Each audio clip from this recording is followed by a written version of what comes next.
And we have Moses, who we know died on Mount Nebo because there was a struggle for the body of Moses to be properly buried. And we also know that John himself was beheaded.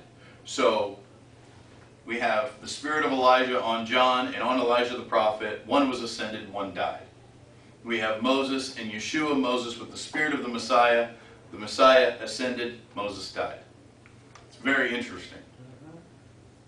If we look back at Malachi chapter 4, verses 4 through 6, it says that Elijah would turn the fathers to their children and the children back to their fathers. Now there's a lot of speculation as to exactly what that means. But we have evidence of part of that in Genesis chapter 18.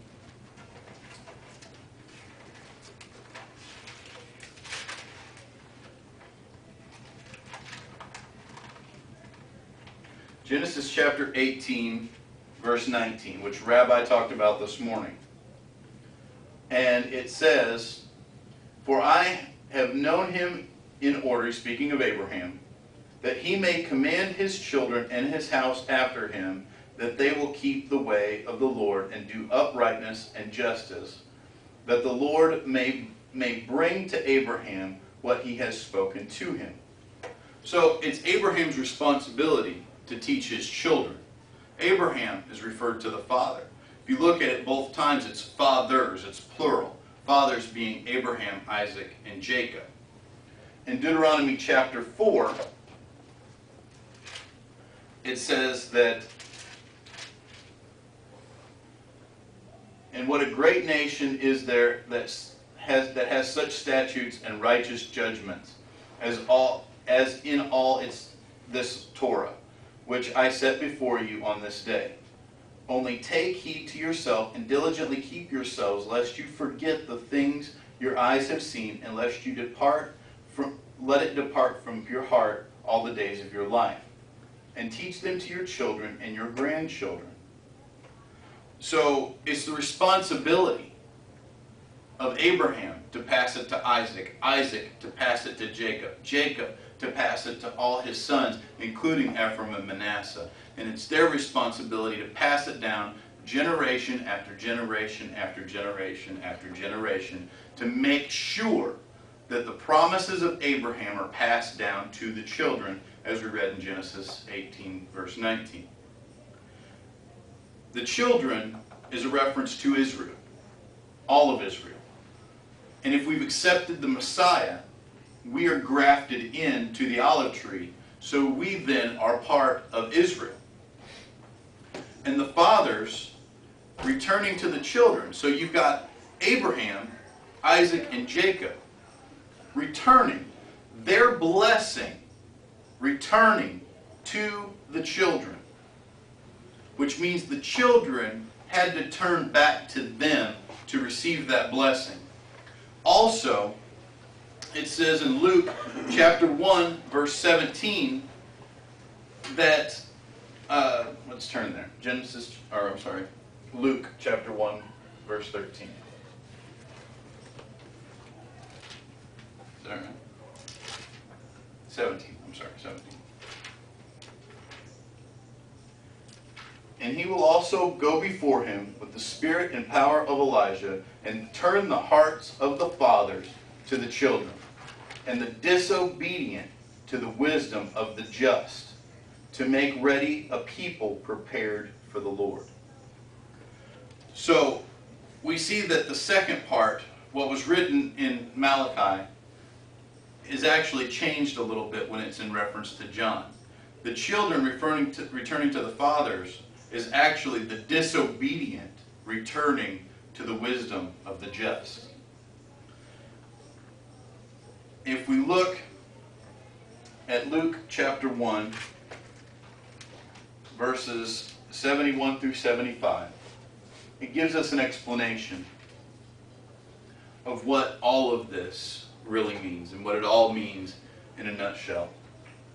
And it says that we should be saved from our enemies and from the hand of all who hate us, to perform the mercies promised to our fathers, and to remember his holy covenant, the oath which he swore to our father Abraham, to grant us that we, being delivered from the hand of our enemies, might serve him without fear, in holiness and righteousness before him all the days of our life. So the purpose of Moses was to bring forth those regulations. God made those promises to Abraham, Isaac, and Jacob. Through the 300 years of bondage, it's said in the Midrash that Israel almost lost its entire identity in those years of bondage.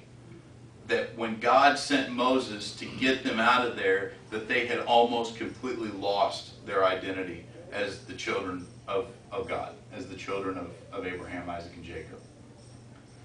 When God pulled them out of there, they had lost touch with who they were.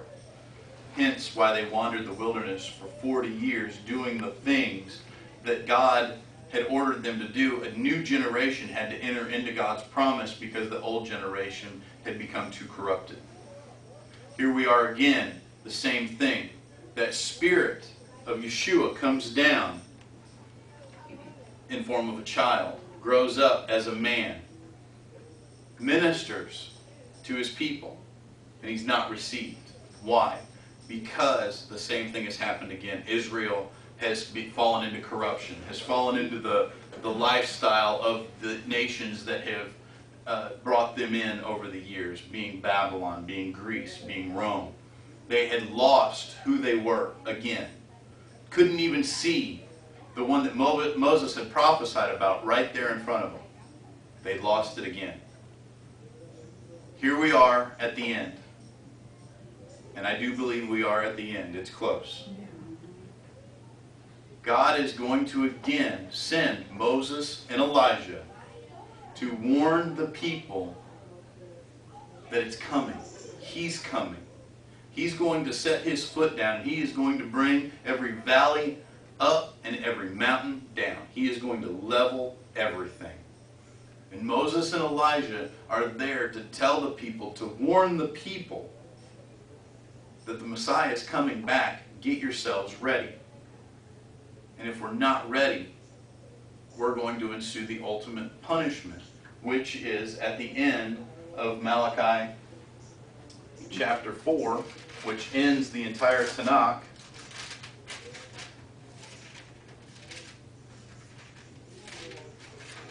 Too many pages in between. And it says that if the children do not turn back to their fathers, he will come and strike the earth with a curse. Now, Rabbi has taught about the et, the aleph and the tav. When you look at the Hebrew in this scripture, written at the very end, within the last three words, in the middle of earth and curse, is the et. Yeshua, the aleph and the tav, the beginning and the end, the first and the last. He will come and he will strike the earth again, and he will strike those who have not turned their hearts back to their fathers. So as a people, to understand what Elijah was, who Elijah was, who Moses was, we can't understand that without the first part of the book. We can't understand that without the Torah. We can't understand that without the Tanakh. We can't just read the New Testament scriptures and say, this is it. This is what we've got. Can't do it. Because you have to understand what Malachi is talking about.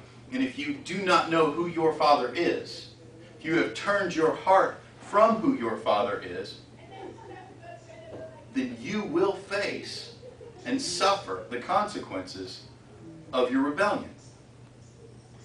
I'm not saying anybody in this room is in that boat. I hope not. And I don't think anybody is. But there's going to be people that watch this out on YouTube who aren't. And they're not right. And they're not seeing what God needs them to see. And it may be this video, it may be somebody else. that they see, and God strikes their heart with fear, because it needs to be fear. That's what it was for me when I came to the Lord. I was scared to death. I didn't know what to think. The first time I walked through the churches was after 2 planes flew through 2 buildings. That was the first time I ever walked through the doors of a church because I was scared. I didn't know what was going on. And there's going to come a day where the entire world is that scared again. But then it's too late.